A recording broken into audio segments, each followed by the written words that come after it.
பரிசுத்த ஆவி உங்கள் மேல் வரும்போது நீங்கள் பலன் அடைந்து எனக்கு சாட்சிகளாயிருப்பீர்கள் என்று இயேசு சொல்கிறார்.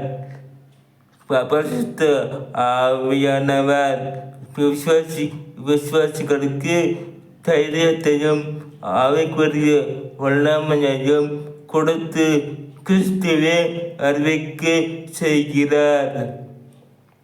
பரிசுத்த ஆவியின் அபிஷேகம் இல்லாத ஊழியம் பலவீனமானதாக இருக்கும்.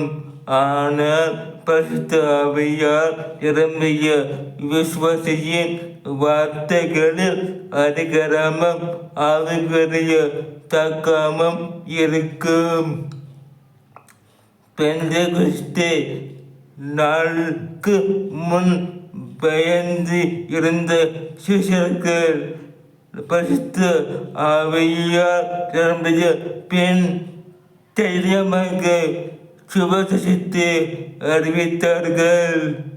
ஆயிரக்கணக்கான மக்கள் ரட்சிக்கப்பட்டார்கள்.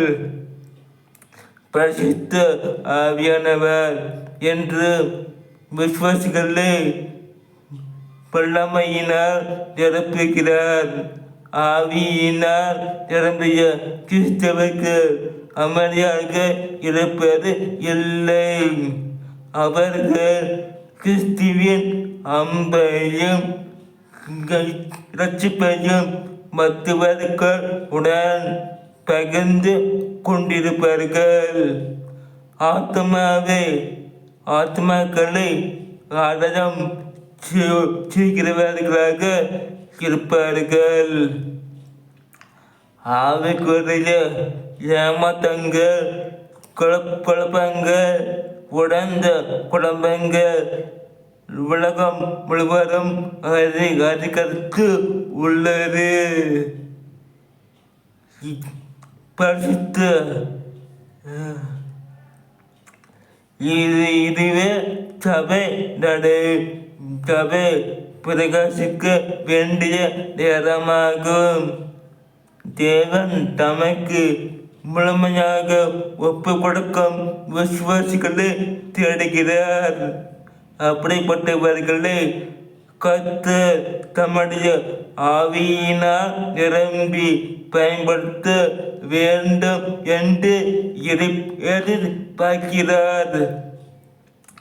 ஒவ்வொரு நாளும் பரிசுத்த ஆவியினால் புனிதாய் நடத்தப்படுவோம். அப்பொழுது நம்முடைய வாழ்நாள் முழுவதும் கிறிஸ்து மகிமைப்படுவார்.